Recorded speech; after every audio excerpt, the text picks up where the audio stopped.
Hello, and thank you for joining us for today's message. I'm Eric, the lead pastor of South Mountain Community Church. Thank you for taking just a bit of your time to be with us today. We exist for one reason, and that's to help as many people as possible take their next step towards becoming fully devoted and fully delighted followers of Jesus Christ. And I know that for so many people, church and even religion can be messy and oh so complicated, but it doesn't have to be that way. Here you can belong before you believe. So our hope is that your first visit with us is enjoyable, meaningful, and unlike the church experiences of your past. We also think that the best way to experience delight is with others in person. So SMCC is about more than just a Sunday sermon. We have 5 locations for you to choose from where you can connect with people in authentic community. We want every message you hear to engage your head, your heart, and your hands for a life of full delight. So with all of that in mind, enjoy today's message.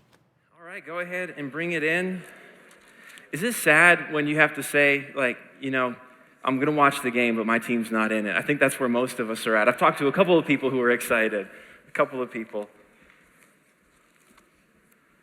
I didn't mean to touch a nerve there. Maybe it really is a sad thing. My name's Trevor. I'm one of the pastors here. Just want to say thanks for joining us this weekend, this Sunday.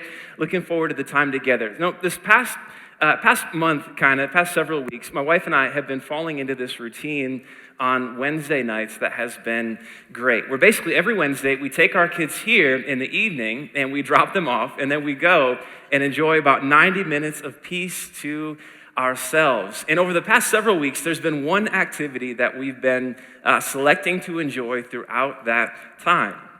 We've been listening to a podcast, and maybe it's one that you're familiar with. It's actually called Murder with My Husband.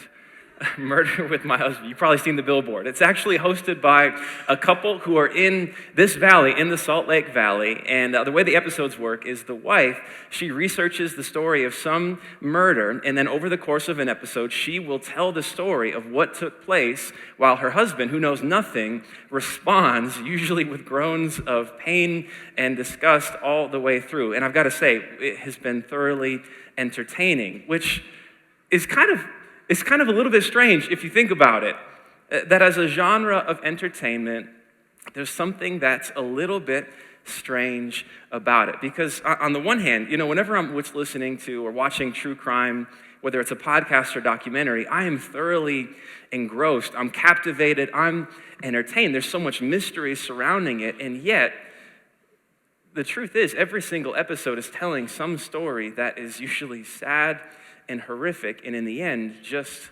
awful. And yet I'm listening to it, and all the while, I'm thoroughly entertained, and I enjoy it.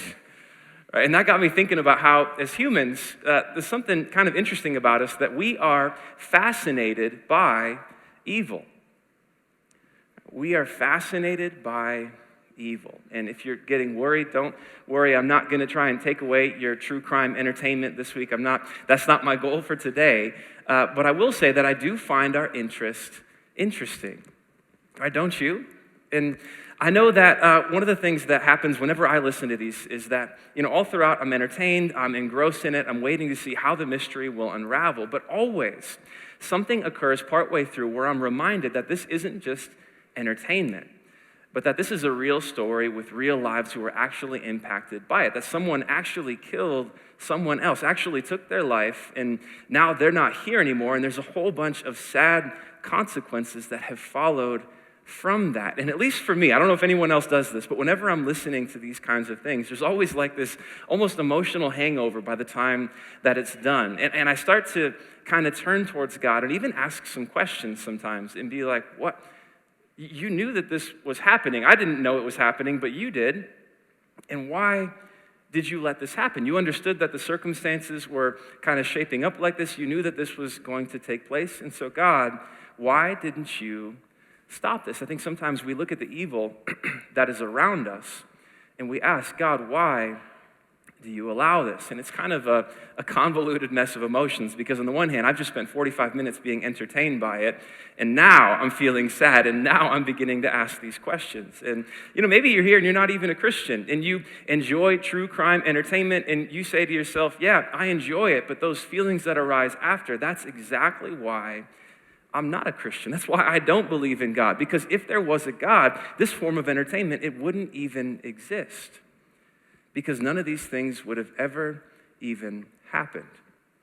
And that's why I don't believe in God to begin with, right? Maybe that is where you're coming from. But wherever you're at today with true crime entertainment, that mess of emotions, that kind of convoluted tangle is exactly what I want to talk about today as we continue our series called The Kingdom is Like, where we're looking at all these different teachings that Jesus gave that are recorded in the book of Matthew. Many of them parables, just stories that he told in order to communicate a point, and they begin with the phrase, the kingdom of heaven is like. And so today we're looking at the parable that's called the parable of the weeds, where Jesus teaches us something about evil. He gives the parable to teach us something about evil. And it's that there's not just evil that is around us, but there is evil in you. There is evil in you. And in me, right? And in all of us. There is evil in all of us is one of the foundational ideas that Jesus communicates within this parable. And I get that that may be a difficult pill to swallow, depending on where you're coming from or how you approach that idea. But just hang with me for the next 30 minutes as we kind of walk through this and talk about it together. Because what I'm hoping to show is that it's by accepting this relatively difficult and bad news first that we're able to go on and receive much better news after. And that's where I'd like to end today. We've got a bit of a journey to get there. And so Matthew chapter 13 is where we're going to be as we look at this parable. If you happen to have a Bible, you're welcome to join me there. If not, we'll have the slides up on the screen, so you should be able to follow along just fine. But Matthew chapter 13, picking it up at verse 24, this is the parable of the weeds. It goes like this. Jesus told them another parable. The kingdom of heaven is like a man who sowed good seed in his field. But while everyone was sleeping, his enemy came and sowed weeds among the wheat and went away. When the wheat sprouted and formed heads, then the weeds also appeared. The owner's servants came to him and said, "Sir, didn't you sow good seed in your field? Where then did the weeds come from?" "An enemy did this," he replied. The servants asked him, "Do you want us to go and pull them up?" "No," he answered, "because while you are pulling the weeds, you may uproot the wheat with them. Let both grow together until the harvest. At that time, I will tell the harvesters, first collect the weeds and tie them in bundles to be burned. Then gather the wheat and bring it into my barn." All right, so that is the story that Jesus told. Basically, that a farmer plants some seed in his field, but then, while he is sleeping, while he's unaware, an enemy comes in and sows bad seed, but they don't realize that it's there until it's already too late, until they're both growing alongside of each other. All of the roots have kind of grown in and are tangled among each other. And so the servants ask, "Do you want us to tear out the weeds?" And he says, "No, because if you try to do that now, you'll end up tearing out the wheat too. And so just wait, let it all grow up together, and when the harvest comes, we'll cut it all down, we'll separate it, and then we'll take them to their different directions." That is the story that Jesus told to teach something about the kingdom. And if you're like, "I don't quite get it," other than the fact that farmers seemed pretty dirty in their tricks in the first century, I don't understand what this is intended to teach, right? And if the dots aren't connecting, let me just say that you're in good company, in that it's actually a perfect illustration of the reality that the Bible was written for you, but not to you. The Bible was written for you, but not to you. An example being that most of us, we're not farmers, right? And even if you are a farmer here today, you're not a Jewish farmer living in the Middle East in the first century under the reign of the Roman Empire, speaking a different language, right? That description doesn't fit any of us, and yet that's exactly who Jesus is speaking to with this parable primarily. That's his audience. And so he's speaking to them with context and stories that they already know and understand. And if he was talking to us, he would have used stories that we would have understood, right? Illustrations that would have fit for us. He would have talked about two different software companies that, one hacks into the other one's system and inputs a virus that messes with the code. Or he would have talked about going to a grocery store, going to Smith's or Harmon's and finding out there's rotten tomatoes in the produce section and a rival store put it there. Or just spitballing here, he would have talked about two basketball teams meeting in the NBA championship, and the fans of one team poison the star player of the other team to try and help them get a victory. Is that too close to home? I don't know if that was too close to home. Let me just say, we went to a Jazz game a couple of weeks ago. I've officially embraced them as my Western Conference team. So we're making a home out here for ourselves. We're past all of that. So I hope we're all good now. The 90s were a long time ago. All right, so the point is, he would have used something that would have made sense to us. But the Bible, it wasn't written to us, but it is written for our benefit. The point that he makes is just as relevant for you and I today. And so if we're trying to understand what the point is, there's just a little bit more work to be done to understand the context that he's speaking into. But I will say, even with this particular parable, there's a bit of a puzzle with it because the disciples, they follow up with him, and they do share the same context. They've got the same understanding, same language, all of that, same culture. And yet when they follow up with him after, you see just how much they understood the point that he was making. Verse 36, this is what happens. Then he, meaning Jesus, left the crowd and went into the house. His disciples came to him and said, "Explain to us the parable of the weeds and the field." They're like, "Could you please tell us what on earth you were talking about? Please break this down for us." And Jesus goes on to say this: "The one who sowed the good seed is the Son of Man." That's the way that Jesus refers to himself. So he's talking about himself. The field is the world, and the good seed stands for the people of the kingdom, the people who receive the message of the gospel, the message of the kingdom. The weeds are the people of the evil one, and the enemy who sows them is the devil. The harvest is the end of the age, and the harvesters are angels. The end of the age being when Jesus returns, something the Bible promises, something that we look forward to. He goes on to explain, as the weeds are pulled up and burned in the fire, so it will be at the end of the age. The Son of Man will send out his angels, and they will weed out of his kingdom everything that causes sin and all who do evil.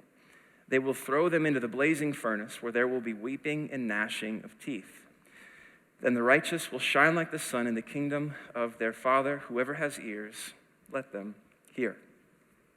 Okay, so real quick, just on a kind of a bit of a side note, if you notice, one of the things I really appreciate about this parable is that in it, it touches on something that I think is really important to our culture here at SMCC. And one of the things is that religion loves to scrutinize people's faith.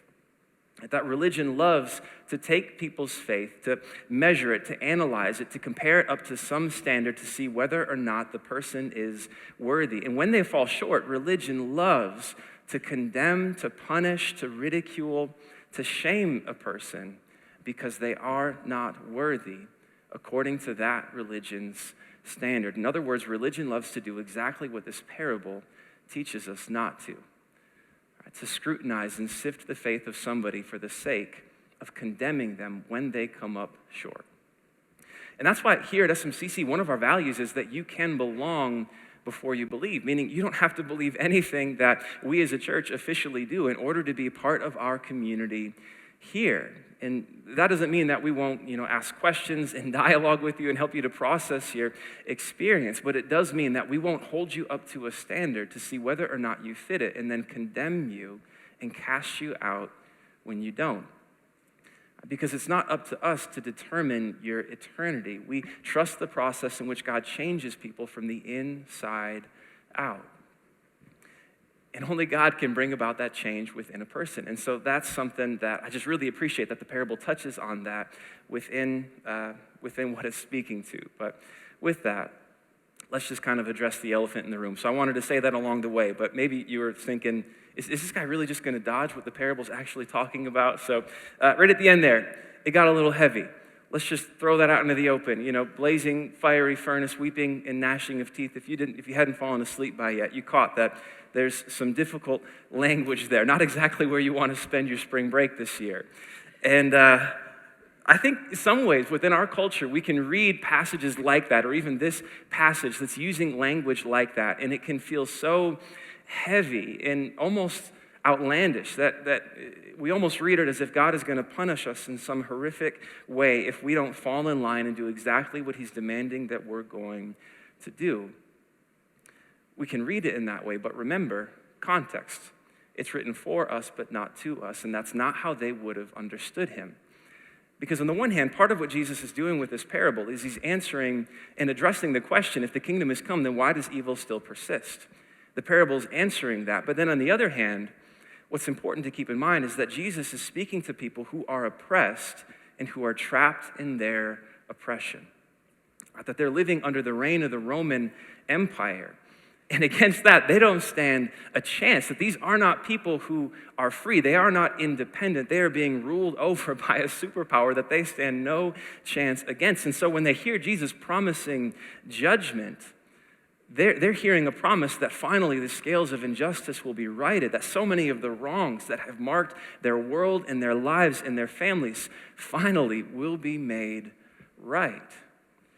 And for that reason, the promise of judgment isn't something that makes them uncomfortable. It's something that they long for, because when there's evil over you and around you, the promise of judgment matters.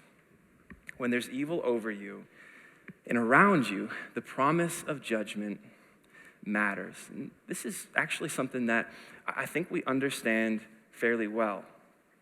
That I think we, in some ways, understand this better than we realize. For example, going back to my favorite podcast, one of the episodes we listened to was themed around this murder that took place within a Toys R Us. That was actually the theme of the episode. It was right in the title, something about Toys R Us. And at a certain point, they're narrating the story of how this guy is like lurking about the aisles of a Toys R Us, dressed up like a ninja, just all in black with a black hat and a mask and everything. And this was in the early hours before it had actually opened, so your local Toys R Us is safe. You don't need to worry about that. But, he's trying to dodge the cameras, and he's not doing a great job of it. And you're just kind of laughing because it seems silly. But then, you're captivated by it because you're wondering, how did this person die? Who killed him? What was the motive for killing him? How did this all happen? How does this all unfold? And you're fascinated because evil is fascinating.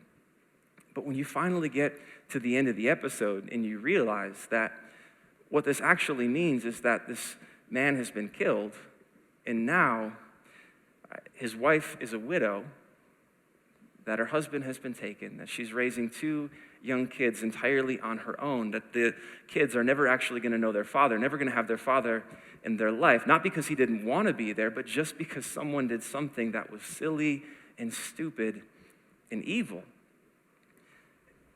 And when you sit with that, the feeling starts to arise that this isn't right, that this isn't okay, this should have never taken place, this should not have happened because this isn't right.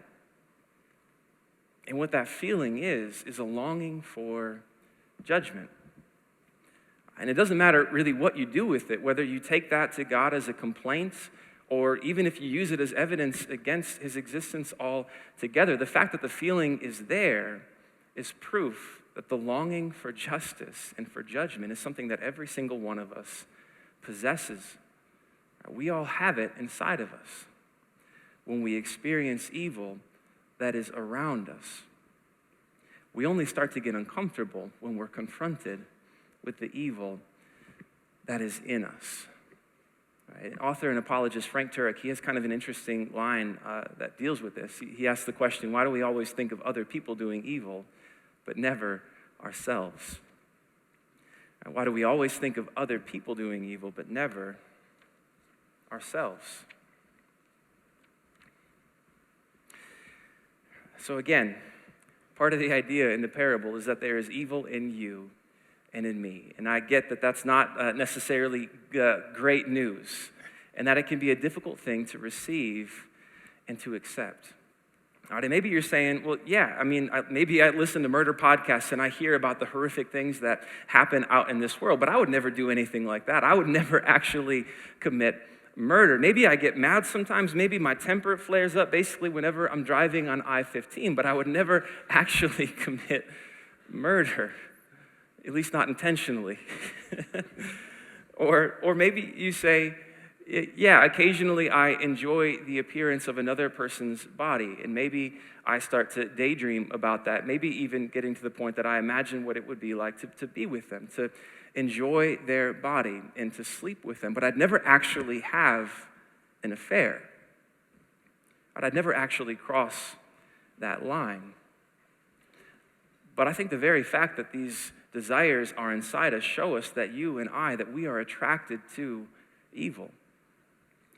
That we are marked by desires that would destroy not only our lives, but the lives of so many people around us if we only acted on them. And I think what that shows us is that there is evil in all of us. There's evil in all of us. And that's why it's good news that God is not only just, that he promises not only judgment, but that God is also loving. Because the interesting thing about the parable, right, is that it tells us that one day God's kingdom will encapsulate all of reality and that he will purge all evil from within his kingdom, both the evil that is around us as well as the evil that is in us, right, that he will deal with all of it. And if God was only just but not also loving, I'm not sure that that would be good news for us. I can't promise that that would actually be good news for you and I, but because God is also loving in addition to being just, it is perhaps the best news that you and I could ask for. Because while God hates all evil, he loves you and I. And if you ever wonder about that, right, if you ever in your day-to-day life, when you're dealing with the things that you have done, in the aftermath of not only the evil that is around us, but even the evil that marks your own life, if you ever question whether or not God's heart is actually for you, my invitation to you is to just look to the cross. Because if you want to see how much God hates evil and loves you, look at the cross. If you want to see how much God hates evil and yet still loves you and I, just look at the cross. Because at the cross, we see God's commitment to justice and to righteousness, that he will deal with all evil, right? That all of it will be handled, all of it will be addressed. And so we see God's commitment to justice, but at the same time, at the cross, we see God's commitment to us. We see that in the person of Jesus, God took the punishment upon himself that you and I deserved as an expression of his love so that we could be in relationship with him, even despite the evil that is not only around us, but that is in us. And it's because of that that we can actually receive this parable as good news. Because God is committed not only to justice, but also to love. And I think when we can acknowledge that, when we can see that, we're finally at a place where we can receive the parable as good news. Because if I could submit to you, I think perhaps one of the most important things that it's trying to communicate to you and I is that there is evil in you and God wants to burn it out. That there is evil in you and in me and God wants to burn it out of us because he loves us. Just looking at the language of the parable one more time, picking it up at just the last couple of verses, verse 41. It says, the Son of Man, meaning Jesus, will send out his angels, and they will weed out of his kingdom everything that causes sin and all who do evil. They will throw them into the blazing furnace where there will be weeping and gnashing of teeth. Then the righteous will shine like the sun in the kingdom of their Father. We kind of lose that last line in the midst of all the heaviness that precedes it, but pay attention to it. Then the righteous will shine like the sun in the kingdom of their Father. That's language that is straining to express the joy that will mark every single person in the kingdom of heaven. A joy that we begin to experience here and now in this life, but even furthermore, a joy, the fullness of which awaits us on the other side of judgment. On the other side of God taking all of the evil that is not only around us, but the evil that is in us, the evil that robs us of our peace, that steals our joy, that ruins so many of our relationships, that sends our lives spinning off track, that all of this evil, the promise is that one day God will take all of it, that he will cut it, he will collect it, he will tie it into bundles, and he will burn it so that it impacts us never again for the rest of eternity. The bottom line is, when evil is gone, only good will remain. When evil is gone, only good will remain. And when all of the evil that takes so much away from our lives has been dealt with, has been removed, has been extracted, only goodness will remain. And that's all that will be left for us to experience. So let me leave you with this. Again, I'm not trying to take away your true crime entertainment, and I'm not trying to take it away from myself because I really do enjoy it, even though I analyze that a little bit on my own. So feel free to continue enjoying it. But in the kind of sad aftermath that sometimes arises, let that be an opportunity to thank God that he is both just and loving. And that one day he will take all of the evil that marks this world and that is even inside of us, and that he will deal with it, because that is a promise worth clinging to. Would you pray with me? Jesus, we thank you for the time together this morning. We thank you for these teachings on the kingdom that you gave to us, the chance to learn more about the kingdom that you've invited each and every one of us into. And we thank you for the promise that one day you will deal with all evil, and that when all of it is removed, not only from the world around us, but even from inside of us, we look forward to the joy that will mark us then, and the peace that will mark us then, and even the fullness of relationships that we will have then. And so we thank you that we get to experience that here and now, and we look forward to the fullness of it in the future. And so for all these things, we thank you and we praise you. In Jesus' name, amen. Thank you so much for joining us for today's message and trusting us with your time. If you'd like to connect with one of our pastors or staff, you can easily do that by visiting smccutah.org/connect. When you fill out that quick form, they will get back to you within a few days and be able to connect with you. As well, if you'd like to know more about taking a next step at SMCC, you can easily look at what next steps we have by visiting smccutah.org/nextsteps. And lastly, if you found today's message both hopeful and helpful, I would encourage you to do maybe one of two things. First, you can share this message with someone that would find it helpful. And you can also choose to partner with us financially so that more people can see messages like this. You can find more information on what that looks like by visiting smccutah.org/give. Again, thank you for joining us today, and I hope to see you at one of our locations soon.